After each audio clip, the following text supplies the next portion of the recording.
Top 10 Life Lessons from Can't Hurt Me by David Goggins. David Goggins' extraordinary journey from a self-pitying young man to a retired U.S. Navy SEAL who runs ultramarathons and battles flames in California is chronicled in his book, Can't Hurt Me. But before starting, support the channel by liking this video and subscribing to this channel for future updates. Though they are tucked away in the chapters, the book is full of wise and uplifting suggestions. I've compiled 10 lessons on this video using just verbatim excerpts from the book. Whenever losing trust in yourself, save this video and watch it again and follow the process. I heartily suggest reading the book, but till then here are the Number 10. Becoming uncommon. No matter who you are, life will provide you with similar chances to show that you are exceptional. People from all walks of life enjoy such times, and when I see them, I can always tell who they are because they're typically that who are by themselves. The man with the suit is still working there. The badass who immediately goes to the gym following an operation. She is the wildland fireman who sharpens her chainsaw rather than pounding her bedroll. That mindset is available to all of us. There are amazing people like that all around the world. It's not about all the challenging universities they attended or all the awards and patches they received. It's about wanting it fiercely because there might not be tomorrow. It's about creating your code of ethics that distinguishes you from others and putting everyone else before yourself. One of those moral principles is the will to turn every negative into a good and, when the chips are down, the readiness to take the lead.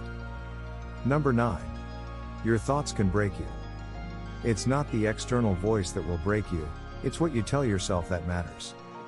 The most important conversations you'll ever have are the ones you'll have with yourself. Very few people even bother to try to control the way their thoughts and doubts bubble up. The vast majority of us are slaves to our minds. Number 8. Life isn't going to pick you up when you fall. The cookie jar was one of the reasons I created it. Life won't pick us up when we fall, so we need to develop a system that continuously reminds us who we are when we're at our best. Only the image we give ourselves that we can live up to. Though we are aware that life can be challenging when injustice occurs, we tend to feel sorry for ourselves. Let it go. Number 7. Remember your cookie jar, past successes. The cookie jar evolved into a metaphor I use to remind myself of my identity and potential. Since life has always challenged us due to the way it is, we all have a cookie jar inside of us. Remembering your experiences and how they have improved your outlook can help you break out of a negative thought cycle and overcome weak, split-second impulses to give up so you can overcome challenges. You will be able to manage your doubt and keep your attention on the task at hand while controlling your doubt. When things are bad, it takes effort and willpower to dip into the cookie jar since the brain initially resists. It wants you to be aware of your suffering and the impossibility of your aim. Using the cookie jar is a quick way to get control over your thoughts. So put it to use. Not feeling like a hero for the sake of feeling is not the goal here. This isn't a hurrah for me session. It's to keep in mind how awesome you are so you may draw on that zeal to triumph once more in the heat of battle. Number 6. Schedule suffering into your day. It requires unrelenting self-control to schedule suffering into every day of your life, but if you do, you'll discover that whole other life is just waiting for you at the other end of that suffering. I indoctrinated myself into wanting pain. Number 5. Discomfort calluses your mind. Life experiences, particularly unpleasant experiences, aid in hardening the psyche. Doing uncomfortable things, no matter how minor, will help you get stronger. You'll become stronger the more uncomfortable you are, and eventually you'll be able to have a more useful conversation with yourself when things are difficult. Number 4. Taking souls, strive for excellence. To take someone's soul is to gain a strategic advantage. It's all about finding strategic benefits in life. There is one technique to not only gain their respect but also turn the tables, regardless of how they are treating you. Whatever it is, I want you to put in more effort than ever before on that assignment or in that class.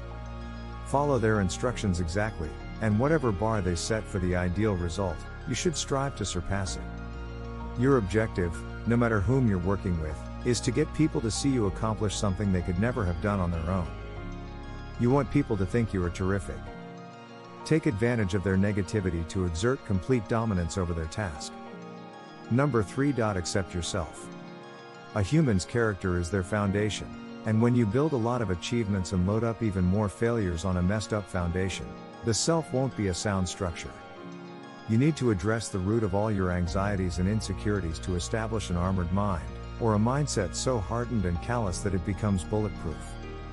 Anyone of sound mind and body may sit down and reflect on events in their life that may have transpired differently, where they may not have received a fair shake and where they chose the easiest route. Number 2. Truth hurts, use it to fuel your improvement. Self-improvement requires commitment and self-control. The truth will be shown in the soiled mirror you view every day, no longer ignore it. Utilize it to your benefit. I have some news: if you are halting yourself, rather than working hard, you're giving up. If you are honest about the true causes of your constraints, you can turn that real negativity into jet fuel. Those disadvantages will turn into a damn runway. We need to have a thicker skin if we want to do better in life, so it's alright to be cruel to ourselves sometimes. Number 1. Go to war with yourself. Are you aware of who you truly are and your potential? You run the risk of leading such a cozy and carefree life that you pass away without ever reaching your full potential. This will hurt if you perform your duties to the best of your ability. It is not the purpose of this endeavor to make you feel better. Being better and making a bigger difference in the world are the goals of our endeavor.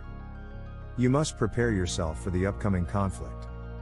Only you possess the mental control necessary to lead a daring life full of achievements that most people would seem impossible.